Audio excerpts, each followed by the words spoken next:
ಇನ್ನು ಮಿಥುನ ರಾಶಿಯವರ ಈ ವರ್ಷದ ಭವಿಷ್ಯ ಹೇಗಿದೆ ಗುರುಗಳೇ? ರಾಶಿಚಕ್ರದ 3ನೇ ರಾಶಿಯಾದ ಮಿಥುನ ರಾಶಿಯವರಿಗೆ ತೃಪ್ತಿ, ನೆಮ್ಮದಿ ಇಷ್ಟು ದಿವಸ ಏನೂ ಸಿಕ್ಕಿರಲಿಲ್ಲ. ಈ ಸಂವತ್ಸರದಲ್ಲಿ ಅತ್ಯಂತ ತೃಪ್ತಿಕರವಾದ, ನೆಮ್ಮದಿಪೂರ್ಣವಾದ, ಆರೋಗ್ಯಪೂರ್ಣವಾದ ಜೀವನವನ್ನು ಕಾಣೋದ್ರಲ್ಲಿ ಅನುಮಾನ ಇಲ್ಲ. ಹಿರಿಯರ ಸೇವೆ, ಗುರು ಹಿರಿಯರಿಗೆ ದೊಡ್ಡ ಮಟ್ಟದಲ್ಲಿ ಸೇವೆ ಮಾಡಿ ತೃಪ್ತಿ ಪಡ್ತಕ್ಕಂಥದ್ದು, ಹಿರಿಯರನ್ನು ತೀರ್ಥಯಾತ್ರೆ ಕರ್ಕೊಂಡು ಹೋಗ್ತಕ್ಕಂಥದ್ದು ಮತ್ತು ಶ್ರೀಮತಿ ಜೊತೆಗೆ ದೂರದ ದೇಶಗಳಿಗೆ ಪ್ರಯಾಣ, ಹೊಸ ಹೊಸ ದೇಶಗಳಿಗೆ ಹೋಗಿ ಪ್ರಯಾಣ ಮಾಡ್ತಕ್ಕಂಥದ್ದು, ಕಾರ್ಖಾನೆಯ ಮಾಲೀಕರು ಮತ್ತು ವಾಹನ ಬಿಡಿಭಾಗದ ತಯಾರಕರು, ಆ ಕ್ಷೇತ್ರದಲ್ಲಿ ಕೆಲಸ ಮಾಡ್ತಕ್ಕಂಥವ್ರು ಮತ್ತು ವಾಹನದ ವ್ಯಾಪಾರಿಗಳು ಅಂದರೆ ಆಟೋ ಡೀಲರ್ಸು ಮತ್ತು ಎಲೆಕ್ಟ್ರಿಕಲ್ ವೆಹಿಕಲಿನ ಮ್ಯಾನುಫ್ಯಾಕ್ಚರರ್ ಆ್ಯಂಡ್ ಡೀಲರ್ಸು, ಇವರೆಲ್ಲರಿಗೂ ಕೂಡ ಅತ್ಯಂತ ತೃಪ್ತಿಕರವಾದ ವರ್ಷದಾಗಿರುತ್ತೆ. ಮಿಥುನ ರಾಶಿಯ ರೈತರು ಒಂದಿಷ್ಟು ಸಣ್ಣ ಪುಟ್ಟ ಅಡೆತಡೆಗಳನ್ನು ಕಂಡಾಗ್ಯೂ ಕೂಡ ವರ್ಷದ ಮಧ್ಯಭಾಗದಲ್ಲಿ ತೃಪ್ತಿಕರವಾದ ಜೀವನ ಸಿಗುತ್ತೆ, ಅದರಲ್ಲಿ ಯಾವ ಅನುಮಾನವೂ ಇಲ್ಲ.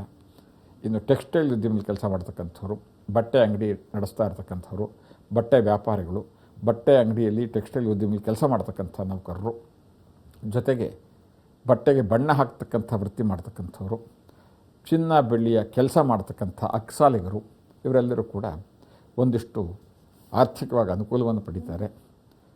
ಲಾ ಓದ್ತಕ್ಕಂಥ ವಿದ್ಯಾರ್ಥಿಗಳು ಅಥವಾ ಲಾ ವೃತ್ತಿಯನ್ನು ನಡೆಸ್ತಾ ಇರ್ತಕ್ಕಂಥವ್ರು, ಜುಡಿಷಿಯಲ್ ಡಿಪಾರ್ಟ್ಮೆಂಟಲ್ಲಿ ಕೆಲಸ ಮಾಡ್ತಕ್ಕಂಥವ್ರು ಅಂದರೆ ಕೋರ್ಟು ಕಚೇರಿಗಳಲ್ಲಿ ಕೆಲಸ ಮಾಡ್ತಕ್ಕಂಥವ್ರು, ಜಡ್ಜ್ಗಳು ಇತ್ಯಾದಿ ಜನಗಳಿಗೆ ಅತ್ಯಂತ ತೃಪ್ತಿಕರವಾದಂತಹ ನೆಮ್ಮದಿಯಾದ ಜೀವನ ಕಂಡರೂ ಕೂಡ ಜಡ್ಜ್ ಆಗಿ ಕೆಲಸ ಮಾಡ್ತಕ್ಕಂಥವರಿಗೆ ಒಂದಿಬ್ಬರಿಗೆ ಸಾರ್ವಜನಿಕವಾಗಿ ಒಂದಿಷ್ಟು ಮುಜುಗರ ಆಗ್ತಕ್ಕಂತಹ ಹಗರಣಗಳನ್ನು ಅವ್ರು ಕಾಣಬಹುದು ಈ ವರ್ಷ.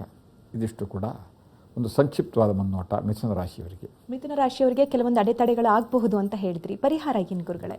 ವಿಷ್ಣುವಿನ ಆರಾಧನೆ. ವಿಷ್ಣುವಿಗೆ ತುಳಸಿ ಸಹಸ್ರನಾಮ ಪ್ರತಿ ವಾರ ಮಾಡೋದರಿಂದ, ಪ್ರತಿ ಶನಿವಾರವೂ ಕೂಡ ವಿಷ್ಣು ಸಹಸ್ರನಾಮದಿಂದ ತುಳಸಿ ಅರ್ಚನೆ ಈ ವರ್ಷ ಪೂರ್ತಿ ಮಾಡೋದರಿಂದ ಇನ್ನಷ್ಟು ಯಶಸ್ಸು, ತೃಪ್ತಿ, ನೆಮ್ಮದಿ ಸಿಗುತ್ತಮ್ಮ.